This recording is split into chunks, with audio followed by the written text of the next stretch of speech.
तो पिछले क्लास में आपने पजेसिव केस का पार्ट 1, 2 और 3 देखा था। आज आइए हम लोग देखते हैं पजेसिव केस का पार्ट 4। तो पजेसिव केस के पार्ट 4 में हम लोग चर्चा करेंगे कि आखिर नॉन लिविंग थिंग्स का निर्जीव चीजों के साथ पजेसिव केस में किस प्रकार रिलेशन दिखाते हैं। आखिर नॉन लिविंग थिंग का पजेसिव केस किस प्रकार बनाते हैं। तो नॉन लिविंग थिंग को पजेसिव केस का रूप देने के लिए हमने आपको एक मास्टर फॉर्मूला दिया है, एक मास्टर ट्रिक दिया है, जिस ट्रिक की सहायता से आप किसी भी तरह का सेंटेंस नॉन लिविंग ही नहीं लिविंग भी हो तो वैसे सेंटेंस को भी आप इंग्लिश में ट्रांसलेट कर सकते हैं। तो वो मास्टर आपका फॉर्मूला क्या है, मास्टर ट्रिक क्या है, तो देखिए स्ट्रक्चर लिख करके मैंने उसको लिखा है the plus noun two plus of plus noun one. तो आइए इस मास्टर ट्रिक से मास्टर फॉर्मूला में देखते हैं कि ये नाउन टू क्या होता है और नाउन वन क्या होता है। तो जैसे कि एक हिंदी से पहले सेंटेंस लिए हैं बिहार के लोग। इसमें देखिए दो नाउन है, एक है बिहार और दूसरा है लोग। तो ये बिहार आपका पहला नाउन है, तो ये हो गया नाउन वन। और ये दूसरा नाउन है तो मैंने इसको लिख दिया है नाउन टू। तो नाउन वन आपका हो गया बिहार और लोग हो गया नाउन टू। अब इसको इंग्लिश में कन्वर्ट करना हो, इंग्लिश में ट्रांसलेट करना हो तो आप स्ट्रक्चर पे आइए। आपका स्ट्रक्चर क्या है, पहले दी, तो पहले लिख देना है दी। उसके बाद देखिए नाउन टू, तो नाउन टू की जगह क्या है लोग, तो लोग का इंग्लिश हमने लिख दिया है पीपल। उसके बाद देखिए स्ट्रक्चर में क्या है ऑफ, तो हमने लिख दिया ऑफ। और उसके बाद देखिए नाउन वन, तो नाउन वन की जगह देखिए क्या है बिहार, तो हमने लिख दिया बिहार। इस प्रकार आपने देखा कि D plus N two plus of plus N one के रूल को फॉलो करता हुआ यह पजेसिव केस का पार्ट है। अब आइए देखते हैं दूसरा एग्जांपल लेते हैं जिसमें दो नाउन के साथ कुछ अन्य शब्द भी जुड़े होते हैं। तब हमको नाउन वन कैसे मानना है और नाउन टू कैसे मानना है। जैसे देखिए इसमें दो नाउन था, एक बिहार और दूसरा लोग, लेकिन उसी में अगर नाउन के साथ कोई अन्य शब्द भी जुड़ा हो तब हम कैसे बनाएंगे। जैसे देखिए इस देश की सरकार, यहाँ इस देश के साथ एक अन्य शब्द भी जुड़ा हुआ है इस, और यहाँ का के की से जुड़ा एक शब्द है सरकार। यानी एक नाउन का के की से पूर्व है और एक का के की के बाद है।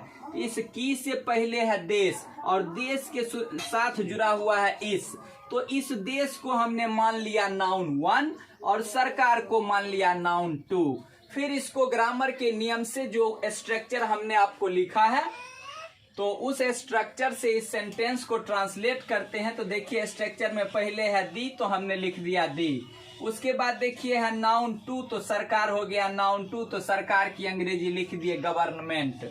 उसके बाद देखिए नियम में है ऑफ, तो हमने लिख दिया ऑफ। अब देखिए देश के साथ जुड़ा हुआ शब्द क्या है इस, देश के साथ जुड़ा हुआ शब्द है इस, तो इस देश का अंग्रेजी एक साथ लिखना है। तो यह या इस के लिए हम लोग इस्तेमाल करते हैं देश का, यह या इस के लिए इस्तेमाल करते हैं देश का। तो देश लिख दिया और देश के लिए हमने कंट्री शब्द का इस्तेमाल कर दिया। तो आपने देखा कि ये लाइन भी ऊपर वाले स्ट्रक्चर को फॉलो कर रहा है। अब देखिए तीसरा एग्जाम्पल देखते हैं कि नॉन लिविंग थिंग का ही पजेसिव केस किस प्रकार बना रहे हैं। इसका आइए तीसरा एग्जाम्पल देखते हैं। तो जैसे एक एग्जाम्पल लिए हैं कार की चाल, तो कार की चाल, तो इसमें आपका कार हो गया नाउन वन और चाल हो गया नाउन टू। अब हमने आपको नियम फिर बताया है D plus N two plus of plus N one. तो आइए देखते हैं। तो आपका कार हो गया नाउन वन और चाल हो गया नाउन टू। तो नियम के अनुसार पहले आपको डी का प्रयोग करना है, फिर नाउन टू का, तो नाउन टू की जगह चाल है तो चाल के इंग्लिश स्पीड लिख दिए। और उसके बाद फिर देखिए आपके स्ट्रक्चर में ऑफ है तो ऑफ लिख दिए। उसके बाद फिर कार है और तो फिर हमने कार लिख दिया। और कार सिंगुलर कॉमन नाउन है, और याद रखिएगा जब सिंगुलर कॉमन नाउन को डिफिनिट करना हो तो उसके पहले सामान्य रूप से हम डिफिनिट आर्टिकल दी का प्रयोग कर देते हैं। तो हमने लिख दिया the speed of the car, car की चाल। तो आपने देखा बोर्ड पर लिखे हुए जितने भी एग्जाम्पल्स थे, उदाहरण थे, सभी पजेसिव केस के हैं और सभी नॉन लिविंग हैं, सभी निर्जीव हैं। और निर्जीव चीज को संबंध कारक के रूप में किस प्रकार बनाते हैं ये आपने देखा।